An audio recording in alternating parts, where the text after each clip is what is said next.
कल्प बोल के हम तो निकल पड़े, हर द्वार खोल के गगन कहे विजयी भव,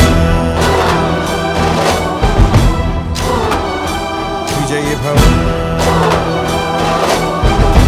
गगन कहे विजयी भव।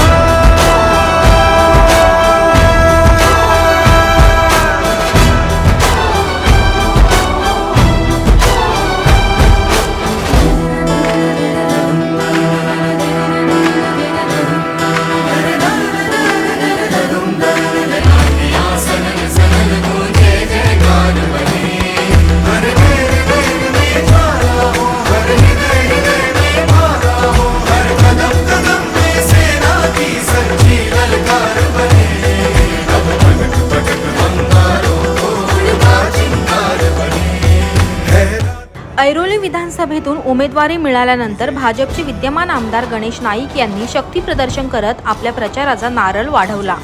यावेळी माजी खासदार संजीव नाईक, सागर नाईक आणि शेकडोच्या संख्येने भाजपचे कार्यकर्ते उपस्थित होते।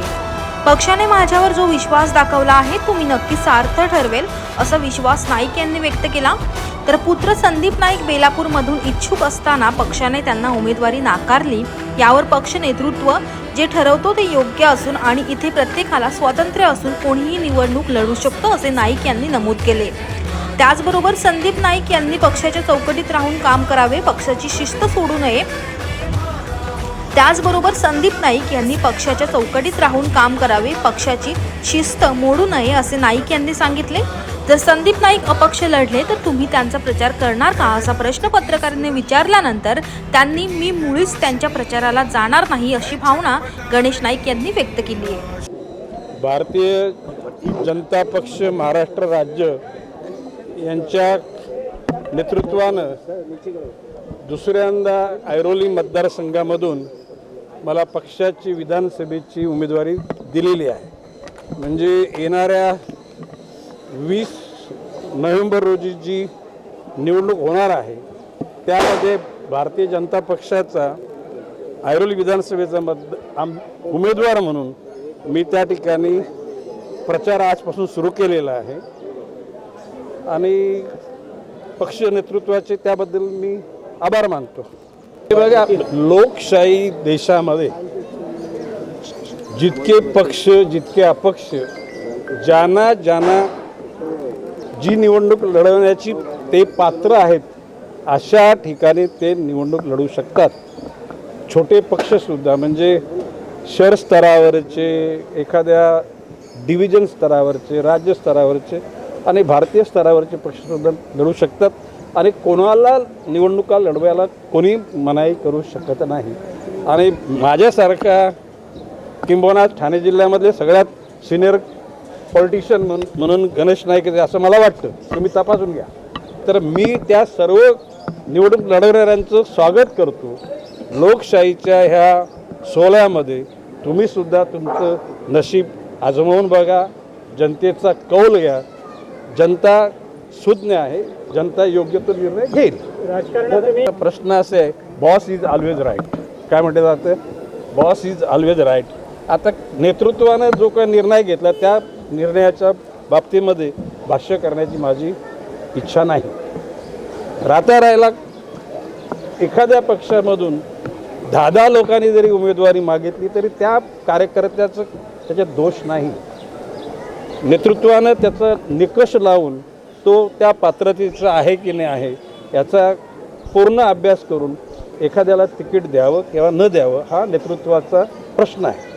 आणि भारतीय जनता पक्षासारख्या शिस्तबद्ध पक्षामध्ये अशा प्रकारच्या गोष्टीला, नाराजीला किंवा वक्तव्याला तिथे काय जास्त किंमत नाही। कारण हा भारतीय जनता पक्ष हा देशाच्या कानाकोपऱ्यात पोचलेला पक्ष, किंबहुना देशाच्या बाहेर गेलेला पक्ष आहे। जसा काँग्रेससुद्धा एकेकाली म्हणजे देशाच्या बाहेरसुद्धा तशा प्रकारच्या पक्षामध्ये पक्ष नेतृत्वाला जे निकष वाटतील त्या पद्धतीने तिकीट देतील आणि ते लोकांनी मान्य करावं। हा भाषी आहे की तुम्ही लोकशाहीमध्ये कोणाचा आवाज दाबू शकत नाही. मतस्वातंत्र्य, त्या ठिकाणी भाषण स्वातंत्र्य हे लोकशाहीमध्ये अभिप्रेत आहे आणि म्हणून ती लोकशाही म्हटली जाते. एखाद्या कार्यकर्त्याला वाटलं, कार्यकर्त्यांना वाटलं, त्याने त्यांचं मत त्या ठिकाणी मांडलं, त्याच्यात काही चूक केली असं मला वाटत नाही. देखिए बात ऐसी कि अभी पूरे देश में तीसरी बार देश के पंतप्रधान नरेंद्र जी मोदी जी ने देश का नेतृत्व शुरू किया है. अभी एक 4-5 महीने हो गए. पहली बार तो डिफ़िकल्ट था लेकिन कामयाबी मिली, दूसरी बार भी कामयाबी मिली, तीसरी बार भी कामयाबी मिली.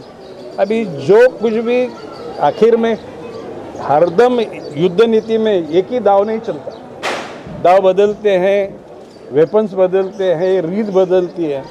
तो जो कुछ भी लड़ाई लड़ने में कहाँ भी कुछ कम ज़्यादा हुआ होगा उसमें बदलाव किया जाएगा. और मुझे दोबारा आपसे उम्मीदवारी का मौका दिया इसलिए पक्ष नेतृत्व का मैंने आभार माना है. माननीय नरेंद्र जी मोदी, JP नड्डा जी, यहाँ के नेतृत्व देवेंद्र फडणवीस जी, बावनकुळे जी, ये सब लोग सोच समझ के अपने कार्यकर्ताओं को आगे बढ़ा के पक्ष के माध्यम से समाज की सेवा करने के लिए आगे आगे बढ़ रहे हैं. वो समाज उसको स्वीकार करेगा. तमाम युवा ने क्या बोला, डेमोक्रेसी में पार्टी लड़ती है, ग्रुप लड़ता है. मैंने क्या बोला, गांव स्तर का पक्ष होगा, तहसील स्तर का, जिला स्तर का, डिवीजन स्तर का, राज्य स्तर का, देश स्तर का. वो उसमें इंडिपेंडेंट इंसान को भी किधर इलेक्शन लड़ने के लिए कि मना तो नहीं है. अभी मैं तो यही बोलूँगा कि संदीप नाइक ने पार्टी की डिसिप्लिन के साथ चलना चाहिए, वरना उसके मन में यदि उमंग होगी तो बात ऐसी कि उसको उसका निर्णय लेने के लिए मैं रुकाऊंगा नहीं. मैं तो ये बोलूँगा कि भाई उसने पार्टी के डिसिप्लिन के साथ रह के पार्टी का जो भी नियम है उसके मुताबिक काम करना चाहिए. लेकिन अपन पूरे देश में देखें कि एक परिवार से 3-3 पार्टी में भी लोग खड़े रहते हैं और वो पार्टी के लोग इलेक्शन के बाद में फिर से खाने पीने के लिए एक साथ बैठते हैं. ओके.